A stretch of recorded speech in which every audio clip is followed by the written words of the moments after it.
तो जय हिंद दोस्तों, स्वागत है आप सभी का एक बार फिर से मेरे YouTube channel dreams of education में। और मेरा नाम है बलराम धानिया। देखिए, आज की क्लास होने वाली है, ये विमुद्रीकरण से क्लास होने वाली है। विमुद्रीकरण से क्यों होने वाली है? क्योंकि देखिए, हम उत्तर प्रदेश पुलिस के लिए पढ़ रहे हैं और उत्तर प्रदेश पुलिस का जो सिलेबस दिया गया है उस सिलेबस के अनुसार साफ साफ मेंशन किया गया है कि भैया आपसे जो क्वेश्चन बनाए जाएंगे वो विमुद्रीकरण और उसके प्रभाव से क्वेश्चन बनाए जाएंगे।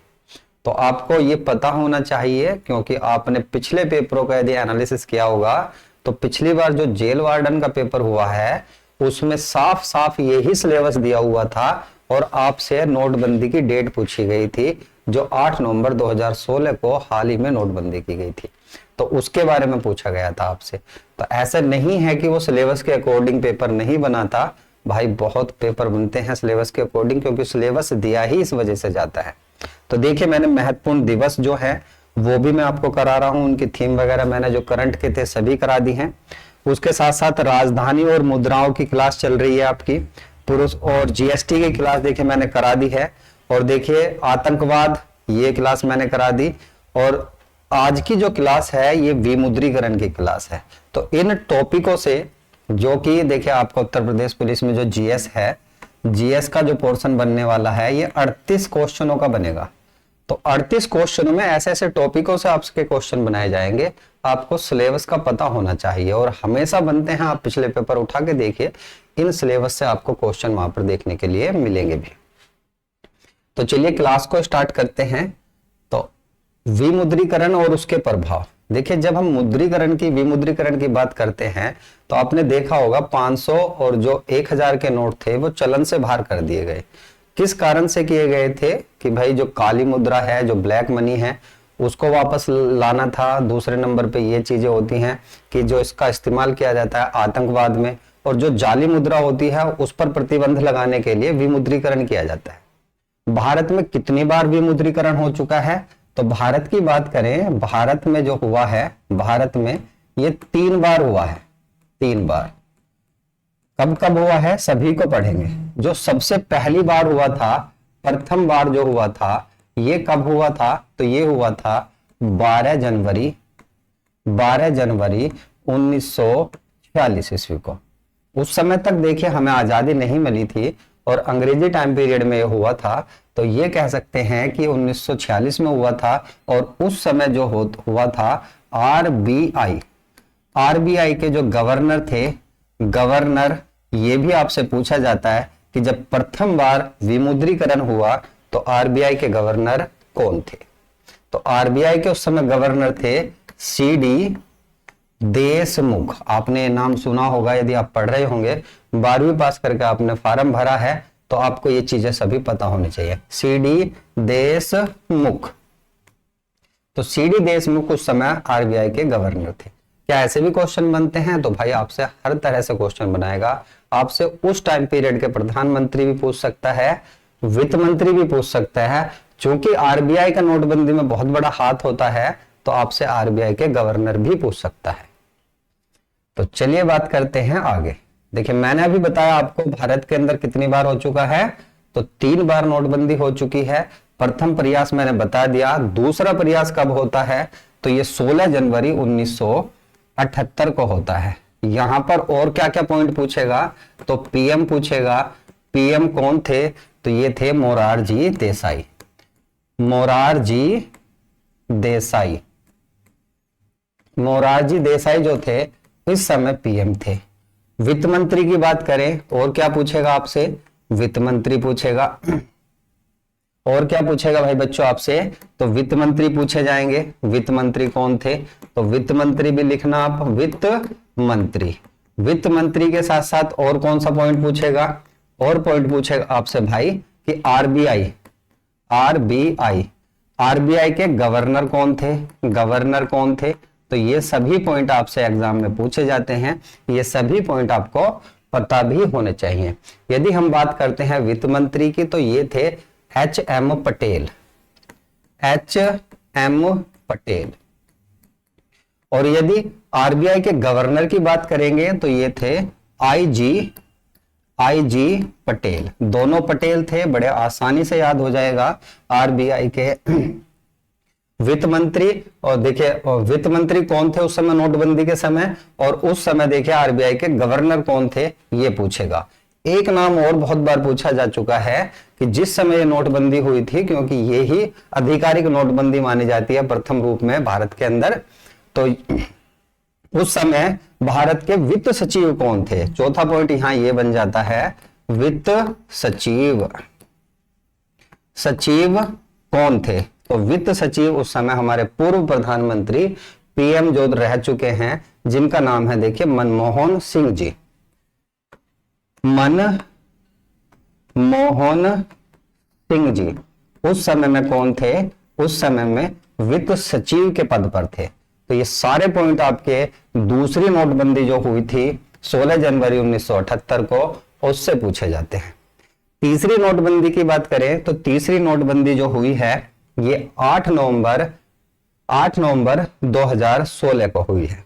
8 नवंबर 2016 को हुई है।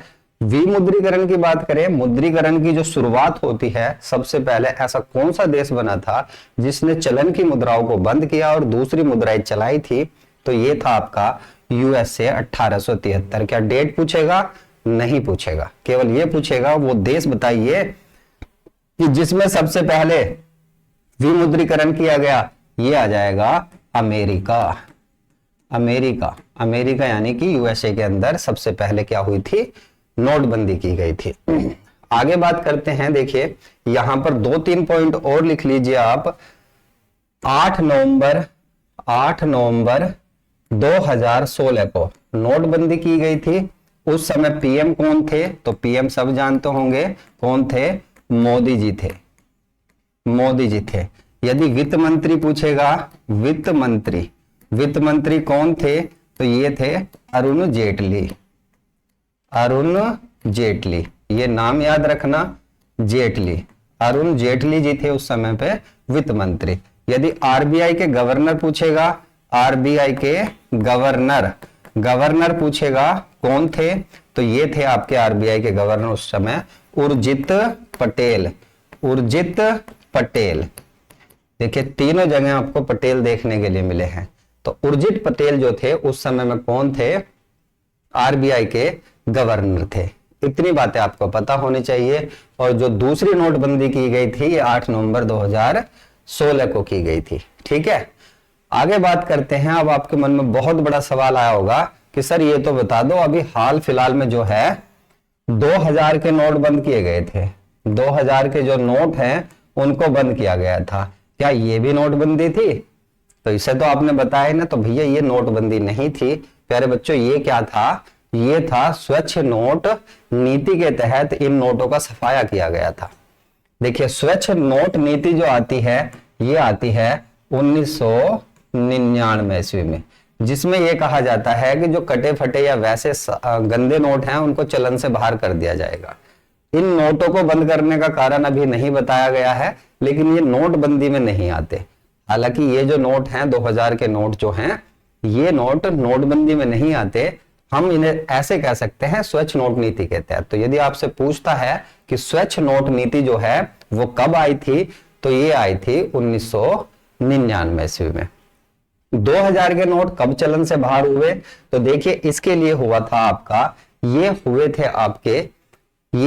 आपके 19 मई 2023 में। 19 मई 2023 को यह कहा गया था कि 19 मई 2023 को यह कहा गया था बच्चों कि ये 30 सितंबर जो है 30 सितंबर को चलन से बाहर हो जाएंगे। तो यदि पूछता है कि 2000 के नोट चलन से कब बाहर होने लगे, कब घोषणा की गई, तो 19 मई, और कब तक वैध रहे हैं ये 30 सितंबर 2023 तक वैध रहे हैं। और उसके बाद अब किसी के पास है तो वो केवल कागज का टुकड़ा है, उसकी कोई वैल्यू नहीं बची प्यारे बच्चों। तो ये सभी पॉइंट आपको पता होना चाहिए। इसमें सबसे बड़ा हाथ किसका होता है, तो आरबीआई का होता है। बात करते हैं प्यारे बच्चों कि विमुद्रीकरण के प्रभाव। अब क्योंकि आपका मेंशन किया गया है सीधा सीधा सिलेबस में, विमुद्रीकरण और उसके प्रभाव से क्वेश्चन बनाएगा, तो यहां से भी प्यारे बच्चों क्वेश्चन बन सकता है। और क्वेश्चन क्या बनेगा, यहाँ पे आपसे ये पॉइंट दिए जाएंगे कि बताइए इसका प्रभाव क्या पड़ा है, क्या विमुद्रीकरण का इसमें के निम्नलिखित में से कौन सा प्रभाव है। तो भैया कालाबाजारी की गतिविधियों को रोकने के लिए विमुद्रीकरण किया जाता है। जो जाली नोट होते हैं, यानी कोई अपने पास से जाली नोट छाप लेता है, उनको बंद करने के लिए, उन्हें निष्क्रिय करने के लिए विमुद्रीकरण किया जाता है। आतंकवाद को वित्त पोषित जो मुद्रा होती है उसको निष्क्रिय करने के लिए विमुद्रीकरण किया जाता है।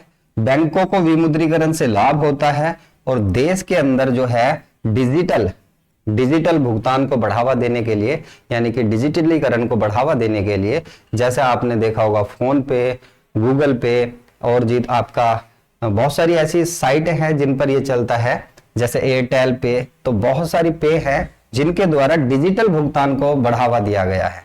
तो डिजिटल भुगतान को बढ़ावा देने के लिए भी नोटबंदी की जाती है। नकारात्मक प्रभाव कौन से होते हैं, तो नकदी की कमी पड़ जाती है मार्केट के अंदर, जो बाजार के में जो नोट होते हैं उनकी कमी आ जाती है। आर्थिक मंदी की संभावनाएं रहती हैं, क्योंकि नोट नहीं है तो मंदी भी हो सकती है और नौकरियों को हानि होती है। तो ऐसे ऐसे प्रभाव आपसे पूछ लेता है, वो ऑप्शन 4 देगा आपको कि नोटबंदी के प्रभाव बताइए क्या है। तो नकदी की कमी जो है इसका एक प्रभाव है, जिसके कारण वो नकारात्मक प्रभाव में माना जाता है। तो ये सभी चीजें आपको प्यारे बच्चों पता होना चाहिए। बहुत छोटी सी क्लास थी जिसमें मैंने आपको बताया कि नोटबंदी कब कब की गई, और यदि यहाँ से कोई क्वेश्चन बनेगा तो इससे बाहर नहीं बनेगा। उम्मीद करता हूँ वीडियो आपकी समझ में आई होगी। तो यदि चैनल पर नए हैं और उत्तर प्रदेश पुलिस की तैयारी करना चाहते हैं, अच्छे से नंबर लाना चाहते हैं जीएस में, तो चैनल को सब्सक्राइब जरूर कर लें, वीडियो को लाइक और शेयर करें और एक प्यारा सा कमेंट जरूर छोड़ के जाएं कि आप वीडियो में दम था या नहीं था आपके पेपर के लिए। तो मिलता हूं नेक्स्ट वीडियो में, धन्यवाद।